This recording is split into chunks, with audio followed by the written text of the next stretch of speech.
Durante los primeros 1000 años del cristianismo, hubo una sola iglesia, un mismo credo, unos mismos concilios, una misma comunión compartida entre Roma, Constantinopla, Alejandría, Antioquía y Jerusalén. Pero en el año 1054 algo se rompió.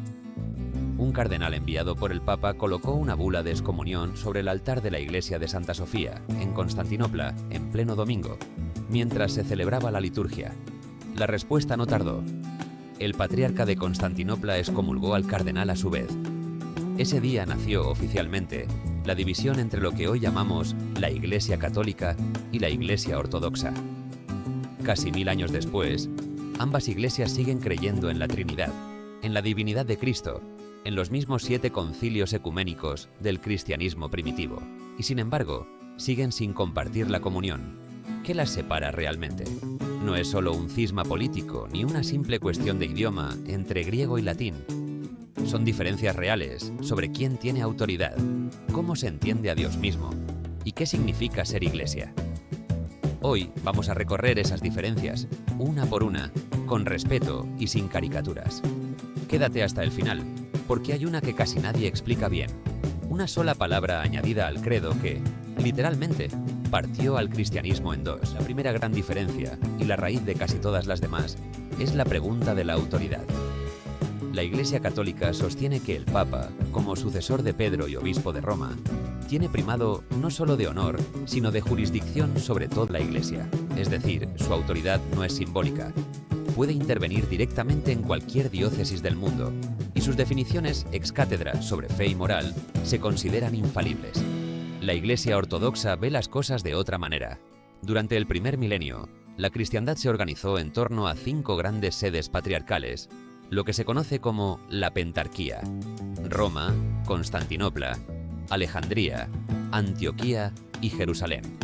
Los ortodoxos reconocen que el obispo de Roma tenía un lugar de honor, un primus inter pares, el primero entre iguales, pero nunca autoridad de gobierno sobre las otras sedes.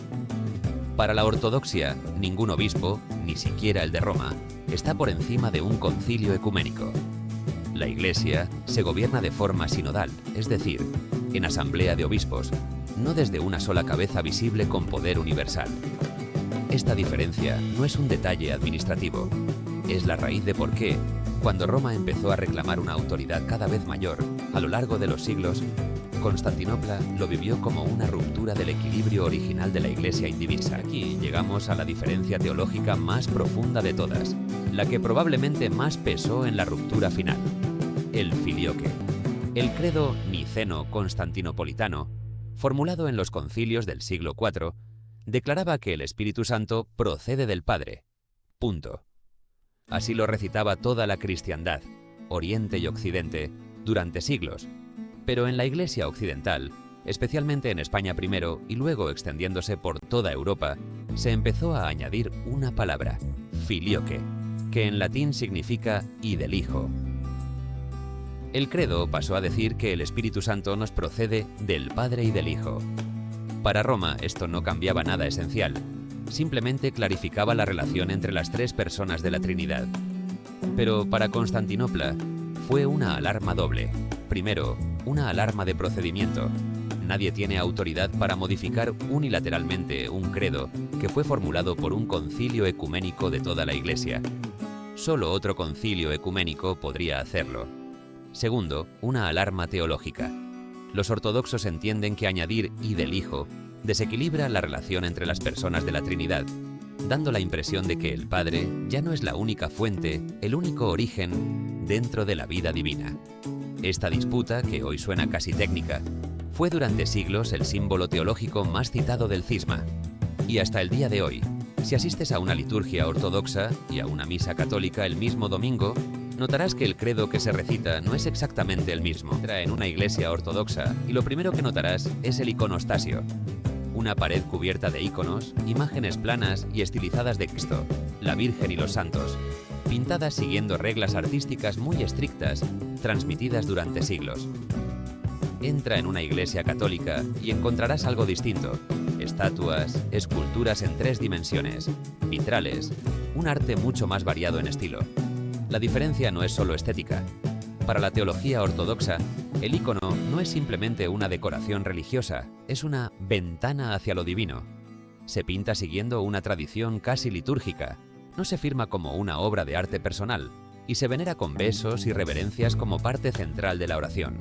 La Iglesia Católica también venera imágenes, pero con una diversidad artística mucho mayor y sin la misma carga teológica formal alrededor de la técnica de creación de la imagen.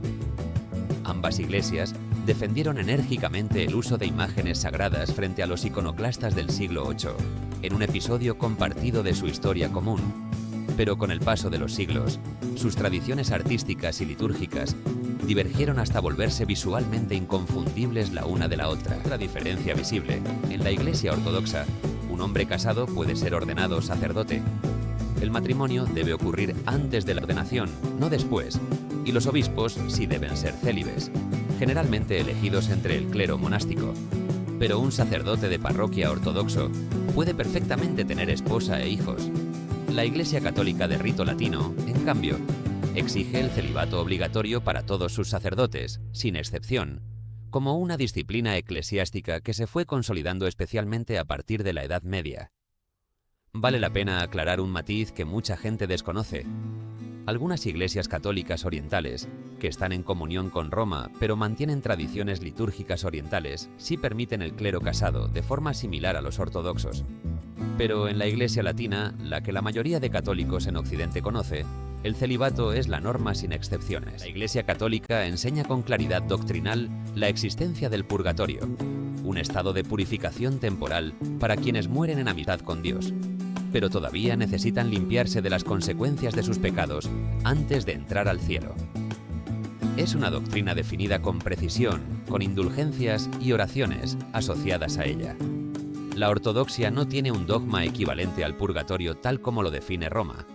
Cree en un estado intermedio después de la muerte, en el que el alma continúa un camino hacia Dios y se beneficia de las oraciones de los vivos, pero evita definir ese proceso con el mismo lenguaje casi jurídico de purificación temporal que usa el catolicismo. Para la teología ortodoxa, el misterio de lo que ocurre entre la muerte y la resurrección final se mantiene, precisamente, como un misterio. Se ora por los difuntos, se confía en la misericordia de Dios, pero se evita sistematizarlo en una doctrina cerrada. Hay una diferencia que sorprende a mucha gente. Católicos y ortodoxos casi nunca celebran la Pascua el mismo día. La razón tiene que ver con el calendario. En 1582, la Iglesia Católica adoptó el calendario gregoriano, más preciso astronómicamente, y lo usa desde entonces para calcular sus fiestas. La mayoría de las iglesias ortodoxas siguen usando el calendario juliano, más antiguo, para fijar la fecha de la Pascua, aunque muchas ya usan el gregoriano para el resto de fiestas fijas del año. Esta diferencia de calendario, sumada a fórmulas de cálculo ligeramente distintas, heredadas del primer concilio de Nicea, hace que la Pascua ortodoxa caiga generalmente entre 1 y 5 semanas después de la católica, y solo coincidan ambas fechas de vez en cuando. Es un recordatorio, cada primavera, de que estas dos tradiciones, aunque comparten la misma fe central en la resurrección de Cristo, siguen caminando por separado incluso en el calendario. Federico Asai. Después de recorrer todas estas diferencias, vale la pena terminar recordando lo que católicos y ortodoxos sí comparten. Los mismos 7 concilios ecuménicos del primer milenio, la misma fe en la Trinidad y en la divinidad de Cristo, los mismos sacramentos fundamentales, una altísima veneración compartida por la Virgen María y una historia común de 1000 años antes del cisma de 1054. Las diferencias que hemos visto hoy, la autoridad papal, el filioque, el arte sagrado, el clero, el más allá, el calendario, no son adornos menores.